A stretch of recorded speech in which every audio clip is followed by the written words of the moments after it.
Bueno, el 19 de marzo tradicionalmente es el Día de San José, pero en las diócesis vascas se celebra también la Jornada de Misiones Diocesanas Vascas.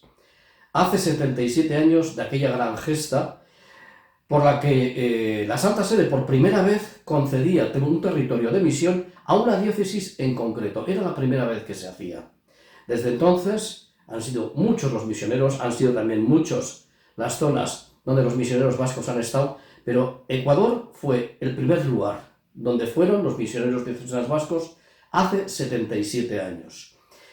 77 años después, ¿cuáles son los frutos? Bueno, pues en Ecuador hay muchos rastros del paso del grupo misionero vasco, pero podemos decir también que los frutos de la labor y el trabajo del grupo misionero vasco tienen nombre y apellidos. Y hoy tengo uno de esos frutos, Washington Macías, aunque fíjate, precisamente la presencia del grupo misionero vasco ha llevado a que todo el mundo te conozca como Guacho, pero con TX. Guacho, pero con TX. Guacho. Guacho, muy bien, bienvenido aquí a Euskadi. Sé que no es la primera vez que vienes, ¿no? Porque una parte de tu corazón está aquí, ¿no? Está aquí. Muchas gracias. Te doy las gracias por haberme invitado a tu programa, que me ha parecido muy interesante. Y bueno, invitarme a contar un poco esta historia del Grupo Misionero Vasco, pues a mí me pone muy contento y muy emocionado. Entonces, no sé qué te quieras tú saber, ¿eh? Pues mira, es que ayer te escuché precisamente definirte como fruto del trabajo misionero de los vascos en Ecuador. ¿Por qué te has definido como fruto de aquel trabajo? Totalmente, porque desde que los conocí, y ya estoy hablando de finales de 1999, en toda esta etapa de la transición al nuevo milenio, conocí por primera vez a dos de los misioneros en todo este recorrido que tú lo has dicho desde que se inició en 1948. Conocí a dos de ellos, que es el padre Juancho, que ahorita está en Ecuador, cumpliendo otra vez otra etapa de misión, y Gocho, no sé cómo, Juan Ángel creo que le llaman. Gocho. Entonces él era el párroco y Juancho era el que le ayudaba. Entonces yo empecé ahí, un día que fui a misa, proponían pues haciendo una invitación al grupo de jóvenes. Yo siempre he sido de familia católica, ¿no? Mi familia siempre ha sido católica, mi abuela nos inculcó, mi mamá.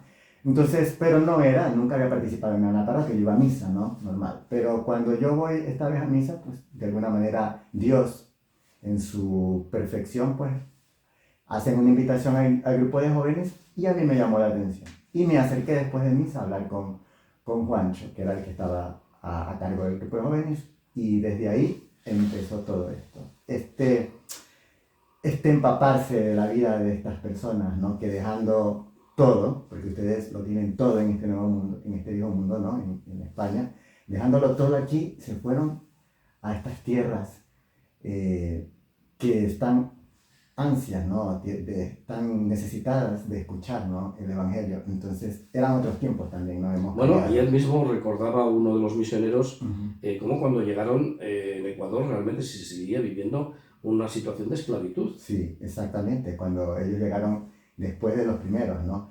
Esto parte, ya tú conoces bien la historia, esto se enmarca con los 5 primeros que llegaron, ¿no? Máximo Guisasola, que fue, creo, el gestor de todo esto, y que en nuestra parroquia están sus restos. O sea, tenemos el orgullo de nuestra iglesia, en nuestra parroquia, tener los restos del Padre Máximo, porque sabes bien cómo él murió, ¿no? En un accidente de tránsito terrible. Entonces, desde ahí, 1948, hasta los últimos años que ellos cerraron ya el ciclo de misión, pues ha sido un ir y venir de misioneros. Y yo coincidí conocerlos en esa etapa de mi vida y hasta la hora. O sea, esa amistad, que es mucho más de un simple hola, ¿no? Es que no te lo podría describir, fueron muchos años de convivir con ellos, de empaparme de todo ese trabajo misionero, ¿no? De evangelizar, no solamente litúrgicamente, sino no solamente con palabras, sino con el estar con ellos, ¿no? Lo que ellos hacían con la gente, pues eso se ha calado, no solamente en mí, ¿ya? Yo estoy hablando O sea, tú puedes ver en mí un fruto, pero hay muchos frutos que surgió de toda esa misión. Y junto a ellos, pues también están no solamente varones, sino también mujeres, unas religiosas que por ellas también tengo un enorme cariño, que son las hermanas de la Presentación de María, que trabajaron también en equipo, porque era impresionante el equipo que formaban, por lo menos en lo que yo pude ver en Linces, ¿no? Y por eso yo me contacté, o sea, me empapé, hice amistad con ellos, y hasta la actualidad nos mantenemos comunicados a pesar de la distancia. Y mis vacaciones, en lugar de irme a otro lado, mis amigos me decían, oye, pero tú, en lugar de irte a Estados Unidos, a otro lado, ¿qué vas a hacer otra vez? Porque es como la tercera o cuarta vez que vengo. No, pues yo tengo que estar con ellos porque necesito recargar pilas otra vez para avanzar en la vida, ¿no? Bueno, si uno viaja a Ecuador, pues podrá encontrarse con las iglesias que se levantaron en tiempos de... Puede ver los dispensarios, los colegios, los mosaicos y los vitrales de Pedro Barategui, ¿no? Pero, ¿qué más frutos dirías tú que se puede uno encontrar de la labor misionera vasca allí? Cuando el grupo misionero vasco llegó, creo que hay dos etapas cuando llegaron los misioneros. Está la primera etapa con los primeros, ¿no verdad? Que llegaron a una realidad muy distinta a la que después, pasados los 80s, hubo. Lo comentábamos ayer, ¿no? Cuando llegaron los primeros misioneros llegaron a lo que había, ¿no? Evangelización, antes del Concilio Vaticano II, ¿no? Mi mamá es otro de los que me impulsó a querer saber más del grupo misionero vasco y a escribir un libro. Luego vamos a hablar de ello. Entonces yo lo escuchaba y lo oía por boca de mi mamá. Mi mamá hablaba pues del padre Eusebio, que ella era pequeña y ella recibía catequesis de él, del padre Joaquín Astiz, que hace poco falleció y que tuve la suerte de conocerlo, de Víctor Garigardóvil, que siendo obispo, a veces cuando faltaba, me decía ella, a veces faltaban curas en la parroquia porque tenían actividades y Víctor dejaba todo lo que tenía que hacer como obispo, ¿no? Y se iba a trabajar como sacerdote a cumplir y cubrir a algún compañero que faltaba. Entonces, escucharle a ella todo eso. Y luego la convivencia de los que conocí, pues a Gocho, a Juancho, a Juan Carlos, que Juan Carlos es una persona con la que yo me conecto. Yo lo conocí después, porque él no estuvo en Linces, él estuvo en Manaví, pero yo lo conocí después y desde que conectamos, pues tenemos muchas cosas en común, ¿no? Y me ha ayudado mucho en temas de escribir y de ampliar nuevos conocimientos. Entonces, todo esto, a lo que volvía, ¿no? La segunda etapa después del Concilio Vaticano II, cuando viene todo este tema de la teología de liberación y que el grupo misionero vasco lo entiende muy bien, aunque fue muy criticado por la iglesia, tú lo sabes muy bien, ellos dejaron un hito dentro de lo que es la historia de la iglesia de Linces y de los Ríos. Es que antes de eso no había habido ningún sacerdote de otra orden religiosa. Llegaron los vascos y fueron más de 62 años evangelizando. Ahora han llegado otras congregaciones, pero en la memoria del pueblo de Linces están los padres españoles, los vascos, las madres españolas. Entonces es muy difícil de quitar. Entonces a eso se añade pues el tema del área de la salud, que las hermanas en la Presentación de María le dieron un cambio. La Madre Marisol en ese dispensario pues le dio un cambio con una atención a las personas necesitadas a bajo precio, porque eso se buscaba, ¿no verdad? Cuando no había, en Ecuador la situación de la salud siempre ha sido precaria y el dispensario daba una ayuda tremenda. Obviamente atrás de las madres pues estaba el grupo misionero vasco, que era pues la figura, ¿no verdad? Pero ellos delegaban. Eso es lo bonito del grupo misionero vasco, que no es solamente que ellos hacían, sino que trabajaban en equipo. ¿Ya? Y eso yo lo aprendí. No, porque la iglesia no tiene que ser jerárquica, te digo, tú lo hablabas, lo que decía el padre Gocho. O sea, ya no era solo el padrecito, sino que la presencia de los laicos tenía algo bien importante, y eso también el grupo lo dejó bien establecido. La educación también, ¿no verdad? El tema de no sé si tú has escuchado el tema de los huertos. Los huertos comunitarios. Les enseñaban a la gente que desde sus propias herramientas que tenían, pues no podían pues trabajar, ¿no verdad? No acostumbrar a la gente a dársele todo regalado, porque tampoco está bien que a la gente se le dé todo regalado. Ayudaban, pero también sabiendo que les enseñaban a la gente que también podían esforzarse por conseguir las cosas. Bueno, y uno de los frutos, ¿no?, de toda esa relación es que, bueno, porque Guacho es docente, Soy profesor, profesor. y además le gusta escribir. Me gusta escribir. ¿Mm? Y uno de los frutos, como decía, es un libro que cuenta, que narra la historia del grupo misionero vasco, pero vista desde los ojos de allí. Ajá, desde Vinces. Desde Vinces, ¿no? Vamos a ver si conseguimos la portada del libro, porque está agotado, Sí. ¿no? Pero aquí te has comprometido a hacer una segunda edición, ¿no? Sí. Revisada y aumentada, me imagino. Revisada, aumentada no, porque sí es un libro bastante denso. Yo pienso que no le va a quitar nada, pero aumentarle ya no, porque tiene suficientes hojas y mucha imagen, tiene muchas fotos. ¿Qué cuentas? ¿Qué cuentas en este libro? En este libro que se llama Enviados a Servir, ese es el título, y el subtítulo dice Protagonistas de una misión liberadora. Así lo titulé. El título me salió un día en la noche, cuando me acostaba viendo a ver qué, y un día me salió y lo anoté en un papel para no olvidarme. Entonces le pusimos Enviados a Servir.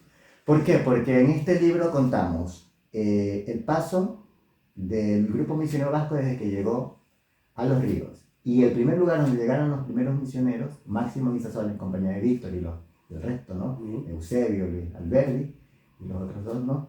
Llegaron a Vinces y de ahí se distribuyeron a las diferentes partes de la provincia de Los Ríos. Y fueron, cuando dejaron la misión, el último lugar donde se retiraron. Entonces yo dije, aquí escribimos y tocamos ese recorrido de los primeros misioneros con experiencia. El libro cuenta, hay mucha experiencia contada a viva voz de gente de comunidades. Yo entrevisté a mucha gente de comunidad, mucha gente que vivió también con ellos, que trabajó con ellos, y lo pongo un poquito en el libro, con mucho testimonial y mucha foto. Porque hace años, antes de empezar el libro, a escribirlo, que andaba con todo este tema, yo me vine por eso expreso aquí, a recolectar información, me llevé muchas fotos que son una reliquia. Esas fotos yo las tengo muy bien guardadas porque así nomás no las puedo dar, porque en Vinces no hay, es una pena. Y aquí hay este material de fotos que tomaban los misioneros en blanco y negro cuando recién llegaron y todo ese trabajo. Pues ahí en algunas partes del libro hay muchas fotos, porque la gente en Vinces no es mucho de lectura, de mucho leer letras, sino que pero sí de ver imágenes. Con imágenes. Por eso pensé en un libro con bastantes imágenes para que la gente, y eso le gusta también, ¿no? A la gente ver, ¿no? Y reconocen pues lugares, fechas, personas que aparecen en las imágenes. Entonces todo eso está recogido en ese libro, Enviados a Servir. Yo te prometo que te voy a enviar una copia para que la tengas. Gracias. Y pues nada, ¿no? Muy agradecido de poder compartir este pequeño momento de toda esta experiencia misionera que se cuenta fácil en palabras, pero detrás de todo esto hay un sinnúmero de experiencias, anécdotas. Dentro de esos frutos podemos citar también infinidad de vocaciones. Vocaciones. Que han salido del pueblo ecuatoriano. Estos días estamos conociendo el testimonio de la hermana Consuelo, ¿no? De Marianitas, que está trabajando en Kenia, en Caicor. Pero son muchos más las vocaciones que han ido surgiendo, claro. Sacerdotes, religiosas, religiosos, laicos y laicos muy comprometidos. Don Jaime Villasagua, lo que decía ayer el padre Gocho, pues fue el padre Monseñor Garegardo Obispo, pues que en todo este tema del Concilio Vaticano II, y que adoptó muy bien, pues, y lo entendió muy bien, puso el tema de los laicos comprometidos, los seglares, que en este caso eran como especie de diáconos, pero con una visión mucho más distinta como la conocen ahora. Don Jaime y el señor Segundo Vera eran los dos laicos que, teniendo compromiso, pues se dedicaban a no solamente a hacer lo litúrgico, sino también a acompañar las comunidades. O sea, tenía un papel bien protagónico el laico en el tiempo que estuvieron el grupo misionero vasco.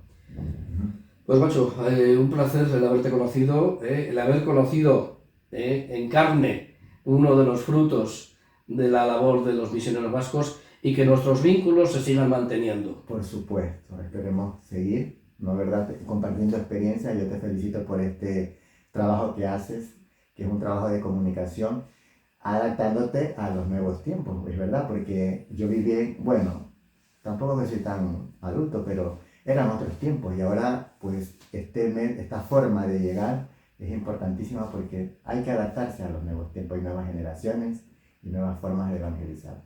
Guacho, un placer y espero ese libro. Muy bien, gracias.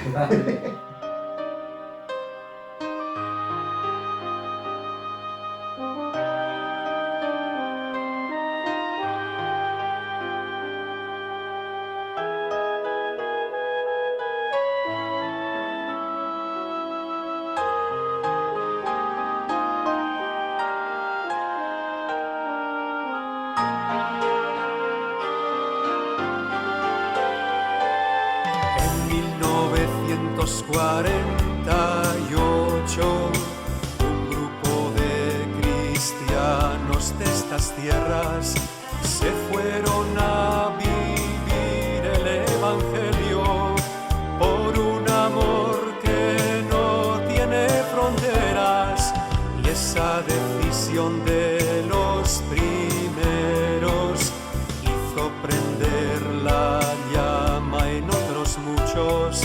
Nacieron las misiones diocesanas, así bendijo Dios a nuestro pueblo.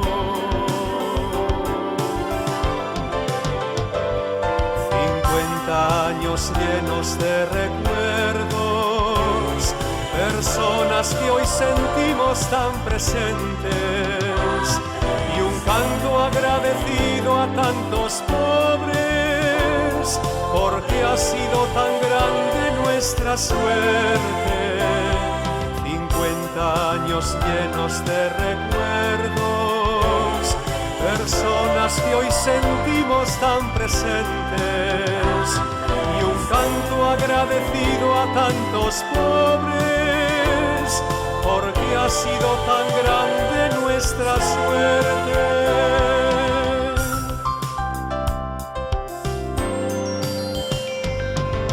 En Ecuador, en Chile y Venezuela, en el Brasil, Angola, Ruanda y Zaire, hemos acompañado a muchos pobres y ellos nos han dado de lo que tienen.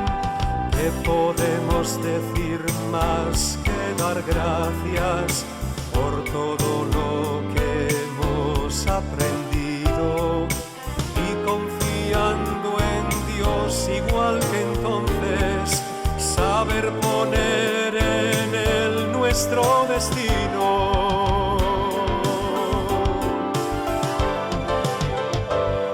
50 años llenos de recuerdos, personas que hoy sentimos tan presentes, y un canto agradecido a tantos pobres, porque ha sido tan grande nuestra suerte. 50 años llenos de recuerdos, personas que hoy sentimos tan presentes, y un canto agradecido a tantos pobres, porque ha sido tan grande nuestra suerte. 50 años llenos de recuerdos, personas que hoy sentimos tan presentes, y un canto agradecido a tantos pobres, porque ha sido tan grande nuestra suerte. 50 años llenos de recuerdos, personas que hoy sentimos